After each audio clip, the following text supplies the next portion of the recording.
जतो को नो सावता ज्ञान ऑफिशियल चैनल रे आपे जतो को सगुन दारा और आपे जतो को सगुन जोहार तिहिन इन आर मिटे नवा वीडियो इन अगु का तबना और नवा वीडियो दोबन नेला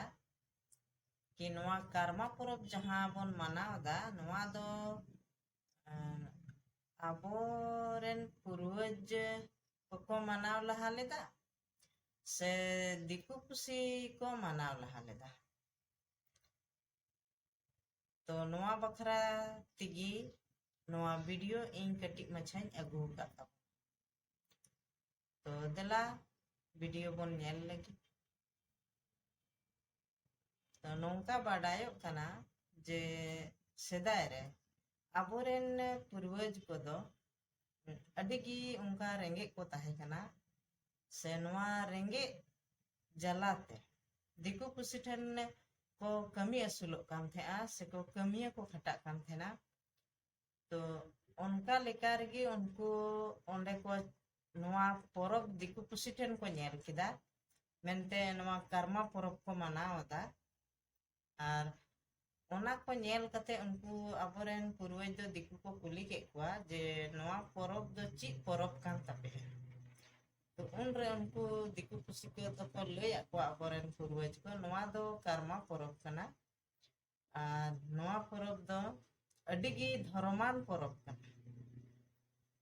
और नवा दो कुड़ी गिद्रवा परब कना अडी विशेष परब लेकाते माने कुड़ी गिद्रवा दो नवा परब हुयुग कना नवा दो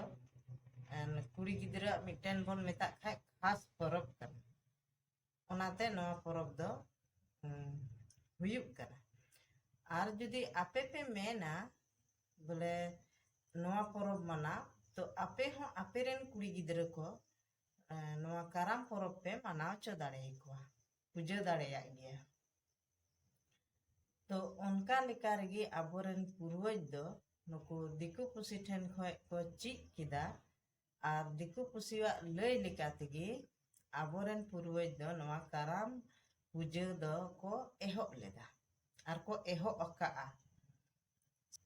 आर बोन नेल दाड़िया कान खाय नित मा नवा परब मा आबो खानदानी परब लेका बोन मनावदा मेनखा नोंडे आबो बोन बुझाव दाड़िया कान गया नवा दो नवा परब रे नेल दाड़िया कान गया बोन ढेर ते दिकु सिरिंग मिक्स गी मेनांगा पूरा नेल खाबन संथाली सिरिंग से आबो नवा भाषा दो सिरिंग को दो अडी गी कम गया नेल बोन जावा को जगावा बती जेरे रहो कराम मा रहो माने उनका बो नेलदा जावा तुर हो सनाम ठेनगी दिकु सिरिंग तिगी सनामा ओंडेना पूजा दो पुरक कना एकेन बोन नेले कान खान अबोआ नवा अबोआ भाषा ते दो जहां ओना को बिनती कान ना गुरु बाबा को ताहेन कान उनको को बिनती ओने ओना दो अबोआ भाषा ते मेनांगा आबो बोन बुझाव दाड़िया कान गया नवा परब दो दिकुआ लय तिगी से दिकुआ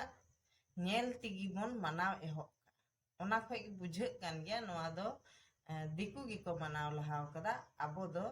उनको नेल तेबोन मनाव का ओनाते आबो दो नवा परब दो तायम गी बोन मनाव का खानदानी परब दो बांग ताहे कना अदो नितो दो खानदानी परब बोन बेनाव आबो बोन नेल दाड़िया कना नोडे जाति रे बेगार मेना लटू जाति और कटी जाति मेन कते और नवा परब दो जहां कटी जाति को लेखाव का बना उनको को गी नवा कर्म परब बोन मनावदा और जहां को लटी जाति कना उनको को दो नवा परब बाको मनावदा नवा वीडियो जुदी आपे पे खुशी तबना तबे खान लाइक तबन पे और नवा चैनल रे पे नवा गिता मना तबे खान सब्सक्राइब तबन पे फॉलो तबन पे और हो नौकाना वीडियो गति हजु तबना तब तक लगे आपे जतो को से मुचे जोहार।